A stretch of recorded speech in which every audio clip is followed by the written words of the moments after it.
Minn 5 sa 8 tieri ħarbtu l-pranzu tal-korrispondenti tal-White House mal-President u l-Kabinet tal-Gvern Amerikan. L-isparaturi dwew mal-lukanda Washington Hilton.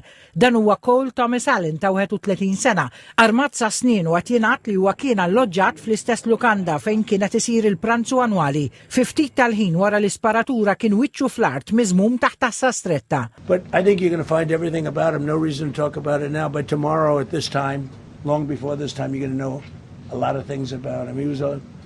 They seem to think he was a lone wolf, and I feel that too. Mattiri l-konfużjoni u n-nies jinżlu taħt l-imwejjed.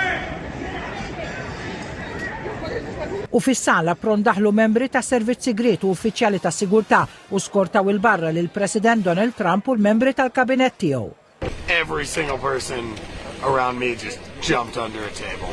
Mentioned at approximately 8:36 tonight, an individual charged a U.S. Secret Service checkpoint here in the lobby area of the hotel. He was armed with a shotgun, a handgun, and multiple knives.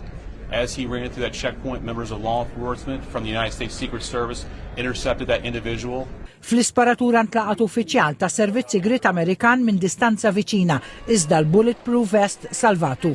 Il-Washington Hilton hija l-istess lukanda li minna kien ħireġ il-President Amerikan Ronald Reagan fl-1981 u ndarab f'attentat ta' assassinju minn John Hinckley Jr.